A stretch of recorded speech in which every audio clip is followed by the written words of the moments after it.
Pertama, Malioboro. Malioboro dalam bahasa Sanskerta dapat dimaknai sebagai karangan bunga. Selain itu, Malioboro juga lekat hubungannya dengan Keraton Yogyakarta.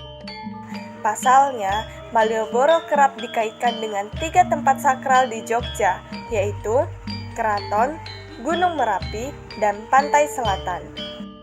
Konon, jika ditarik garis lurus, Malioboro merupakan sumbu imajiner antara Pantai Selatan, Keraton, Jogja, dan Gunung Merapi. Malioboro sendiri kaya akan berbagai bangunan sejarah yang didirikan oleh kolonial Belanda. Bangunan-bangunan tersebut masih ada hingga sekarang loh. Kedua, Taman Sari. Taman Sari diketahui telah berdiri sejak tahun 1785 yang ditandai dengan Candra Sengkala Caturnaga Rasa Tunggal oleh Sri Sultan Hamengkubuwono I. Hingga saat ini, bangunan Taman Sari tersebut masih berdiri kokoh meskipun pernah direnovasi akibat gempa di Jogja pada tahun 2006. Ketiga, Grebek Maulud. Istilah grebek dikenal menurut sejarahnya berawal dari peristiwa keluarnya sultan dari istana atau sering disebut dengan mios untuk memberikan gunungan kepada rakyatnya. Peristiwa keluarnya sultan tersebut diibaratkan dengan suara tiupan angin yang keras sehingga menimbulkan bunyi grebek. Upacara grebek diawali dengan parade prajurit keraton yang keluar lengkap dengan senjata khusus, panji, serta alat musik. Pada akhir parade gunungan yang merupakan tumpukan makanan yang menyerupai gunung yang selalu menjadi ciri khas dalam upacara grebek dibawa keluar. Gunungan yang biasanya berupa berbagai hasil bumi merupakan simbol kemakmuran Keraton Yogyakarta yang nantinya akan dibagikan kepada rakyatnya. Gunungan akan dibawa menuju alun-alun utara yang akan didoakan di Masjid Gede Kauman. Setelah didoakan, gunungan dapat diperebutkan oleh masyarakat yang menonton acara grebek tersebut. Untuk menonton dan ikut berebut gunungan, masyarakat tidak dipungut biaya apapun.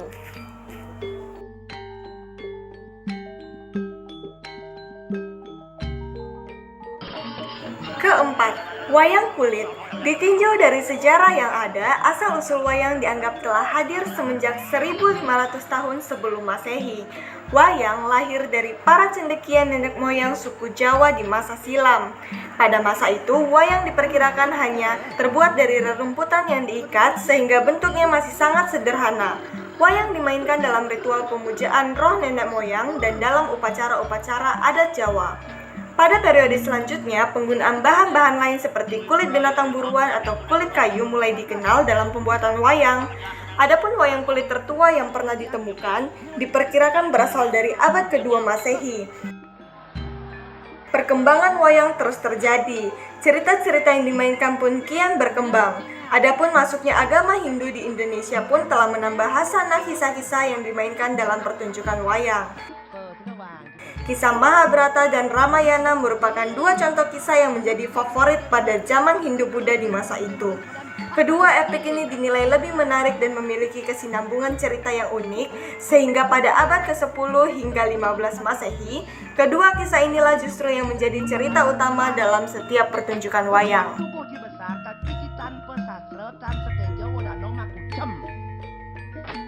Walaupun dia wajib gede, tetapi tidak bro. Kusam senawang, bro senawang. Yang kelima ada Pasar Beringharjo. Pasar Beringharjo yang terletak di kawasan Malioboro, kota Yogyakarta merupakan salah satu tempat favorit untuk berbelanja oleh-oleh atau kebutuhan pokok. Namun, tak banyak yang tahu sejarah di balik pasar tradisional tertua di Jogja ini. Dari namanya sendiri, Beringharjo memiliki arti harfiah hutan pohon yang nantinya diharapkan mampu memberikan kesejahteraan untuk masyarakat Yogyakarta. Dulunya, pasar tradisional ini berupa hutan beringin dan lebat di tengah Yogyakarta, yang hadir tak lama setelah Keraton Yogyakarta.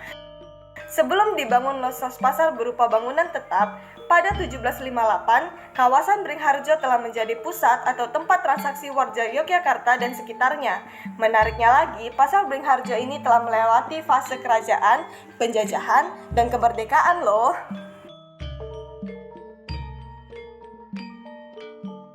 Keenam, Candi Prambanan. Sejarah Candi Prambanan dibangun pada sekitar tahun 850 Masehi oleh raja-raja dari dinasti Sanjaya, tepatnya oleh Rakai Pikatan yang kemudian diperluas oleh Balitung Mahasambu pada masa kerajaan Medang Mataram. Pembangunannya ditujukan untuk memberikan penghormatan pada Trimurti, yakni terdiri dari Dewa Brahmana sebagai dewa pencipta, Siwa sebagai dewa pemusnah, dan Wisnu sebagai dewa pemelihara. Dalam prasasti Sivagra terdapat uraian mengenai peristiwa sejarah peperangan antara Balaputra Dewa dari dinasti Sailendra melawan Rakai Pikatan dari dinasti Sanjaya. Ketujuh, Candi Ijo. Disebut Candi Ijo karena candi yang dibangun sekitar abad ke-9 itu dibangun di sebuah bukit yang dikenal Bukit Hijau atau Gumuk Hijau. Penyebutan nama Desa Ijo pertama kalinya disebut di dalam prasasti Po yang berasal dari tahun 906 Masehi. Dalam prasasti tersebut ditulis tentang seorang hadirin upacara yang berasal dari Desa Wang Hijau. Jika benar demikian, maka nama Hijau setidaknya telah berumur 1100 tahun hingga tahun 2006 yang lalu. Kompleks Candi Ijo merupakan kompleks percandian yang berteras-teras yang semakin meninggi ke belakang, yakni sisi timur dengan bagian belakang sebagai pusat percandian. Kedelapan, Sekaten.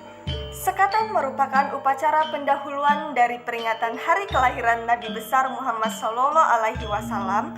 Diselenggarakannya pada tanggal 5 hingga tanggal 12 dari bulan yang sama. Selain di Keraton Yogyakarta, acara serupa juga diselenggarakan di Keraton Surakarta. Perayaan Sekaten meliputi Sekaten Sepisan, yakni dibunyikannya dua perangkat gamelan Kiai Nogowilogo dan Kiai Guntur Madu.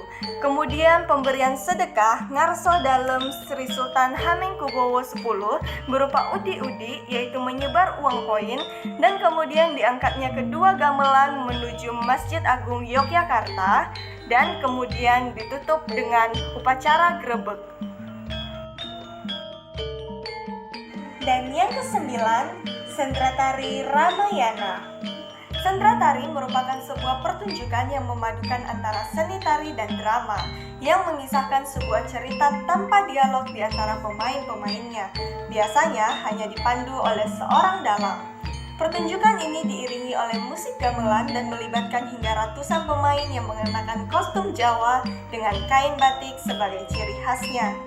Di Kompleks Candi Prambanan, pertunjukan jenis ini secara reguler dipentaskan, namanya Sendratari Ramayana atau dikenal dengan istilah Ramayana Ballet. Sesuai dengan namanya, lakon yang dimainkan pun tentang kisah Ramayana yang memang sudah sangat dikenal di masyarakat Indonesia. Kisah Ramayana itu sendiri tergambar dalam bentuk relief di Candi Siwa, salah satu candi yang ada di Kompleks Candi Prambanan. Panggung yang megah berlatar Candi Prambanan semakin indah dengan sorot lampu yang menonjolkan warna-warna cerah kostum para pemainnya.